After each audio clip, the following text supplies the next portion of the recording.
Alright guys, here we go. Today we're going to talk about the Jefferson method and the Webster method. So we did a little bit of this on Friday, but we're going to pick up with it again. So we have a total of 900 students if we add together these three numbers here, and we're trying to distribute 20 seats. So the first step is to calculate the ideal ratio, which is to add up those students. So here you go, we have 464 plus 240 plus 196. We get our 900 people divided by the 20 seats, so our ideal ratio is 45.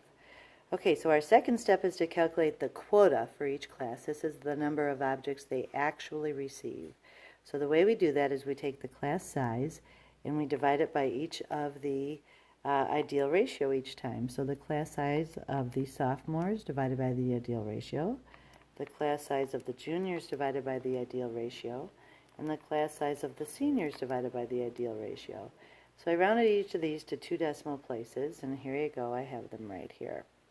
Okay, the second step, after the third step, after we find the quota, is to calculate everybody's initial apportionment. So Jefferson and Hamilton do the same thing. They like to truncate the decimal part, so that means cut it off. So initially Jefferson will give 10 seats, 5 seats, and 4 seats, which totals to 19. But remember, we're aiming for 20 seats, so we still have to add one more seat. So the final step, it's a little harder than Hamilton. Remember, Hamilton gives it to the biggest decimal.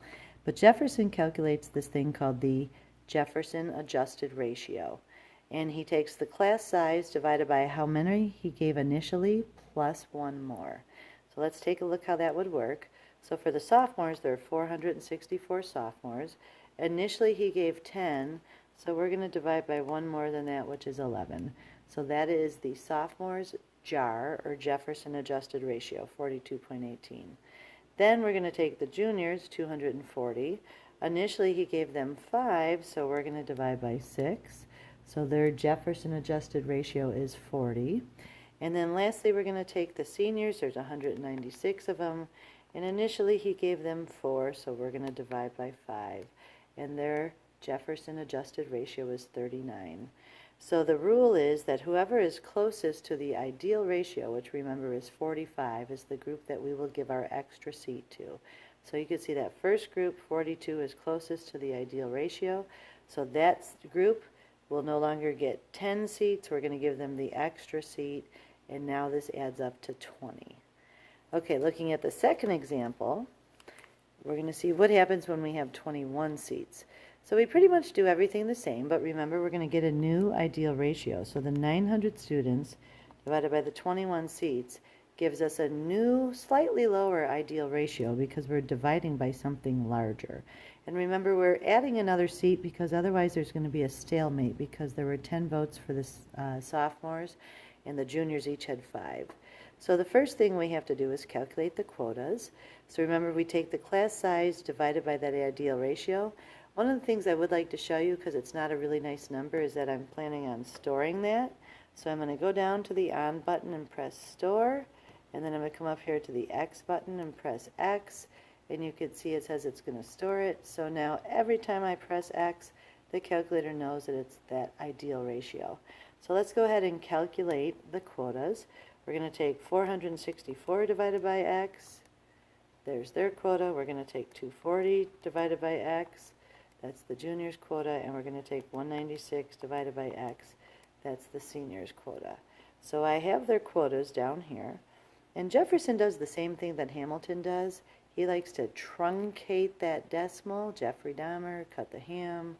And so he gives out 10, 5, and 4 in the initial apportionment, which only adds up to 19.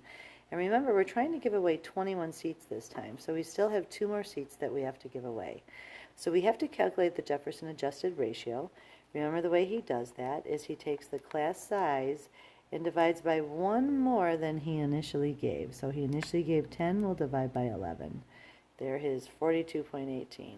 The 240, and initially we gave 5, so I'm going to divide by 6 on that one. And then the class size of 196, initially I gave 4, so I'm going to divide by 5 on that one. So once again, you take a look at these Jefferson adjusted ratios, and whoever is closest to the ideal ratio, which is 42.86, So the sophomores are, so they're going to get the extra seat, giving a total of 21 seats. Okay, we're going to turn the page now to page 19. This is Webster's method. I do want to point out the only two difference with Webster is that Webster rounds the initial apportionment, and because he rounds it, we do have to be careful because he could give away not enough seats where we have to assign one more, and if that's the case, we use the plus 0.5 in the formula.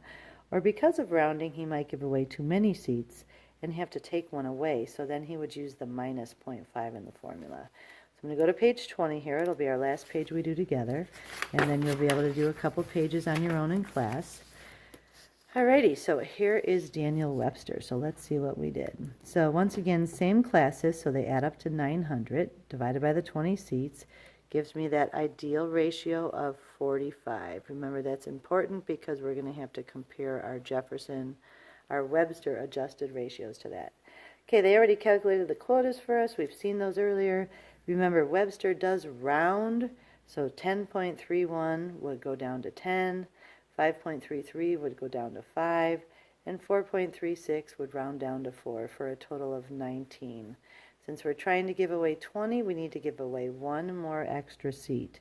So I'm going to calculate the Webster adjusted ratio by, remember, taking the class size and dividing by a half more than we initially gave away because we're trying to give away one more seat. So let me show you how that's done. We're going to take the 464. And initially we gave 10, so I'm going to divide by 10.5. That's the Webster adjusted ratio. Okay, then we're going to take the 240, and initially we gave 5, so I'm going to divide by the 5.5. And then we have the 196, and initially we gave 4, so I'm going to divide by 4.5. So these are my three Webster adjusted ratios. Remember that the ideal ratio for this problem was 45, and we're trying to find which group is closest to 45, and that would be our first group, the sophomores.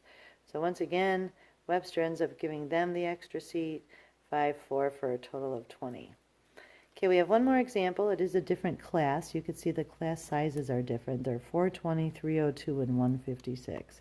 So I know that I need to add together those three numbers so that I can come up with the total population. And we are giving away 20 seats, so let me divide by that. So it takes 43.9 seats, people per seat. So if for every 43.9 people, I will earn a seat. All right, so here we go. We have our class size. They already calculated the quota for us by dividing by this number. This 43.9 is my ideal ratio. That's going to be important. I'm going to have to refer to that later. Okay, so now we give the initial apportionment. Remember, Webster rounds, so 9.57 rounds up, 6.88 rounds up, and 3.55 rounds up. So when I total all this up, you'll notice that it totals up to 21 seats, and we're only trying to give away 20 seats. So that means we need to remove one of the seats. So we're going to use the Webster adjusted ratio formula that has the minus 0.5 in half. So let's watch it done. We take the class size, and I'm going to divide by a half less than what I initially gave. So I initially gave 10, so I'm going to divide by 9.5. That's his Webster adjusted ratio. All right, so I got a wrong number here. Let's try this. So I get 48.84. I'm going to take the class size, which is 302. Oh, I see. I had the wrong class size. Let's try it again. 420 divided by half less, 9.5. That's where I got the 42.21. Okay, we're good. All right, then let's take the 302. And initially we gave them 7 seats. So since I have to take one away, I'm going to divide by 6.5, giving me the 46.6. And finally I have the 156. And initially we gave away 4 seats, so we're going to divide by 3.5. Excuse me. So here are our adjusted ratios, and remember we're trying to get closest to 43.9. So you could see that 44.21 is the closest, so that's the group I'm going to take the seat away from. So instead of giving 10 seats to the sophomores, they're only going to get 9, and the juniors and seniors stay the same, and this totals up to 20. All right, I hope that helped. Watch it again if it didn't. You and your partners have to do page 21 together. You're going to do 1 Hamilton, super easy. Jefferson and Webster, a little bit harder, but still not that bad. And then you are going to skip page 23, and you are going to attempt to do page 25 and 26 and 27. So if you don't get that done today, you could work on that tomorrow and watch this video as much as you need it. I hope that helps. Please message me if you need any help. Guys, you might not know this, but I had knee surgery last year, and I was off of my feet for about 4 months. And this foot is kind of messing with my knee right now, so the doctor wants me to take a couple days off my feet. Hope all is well. Message me if you need anything. Bye-bye.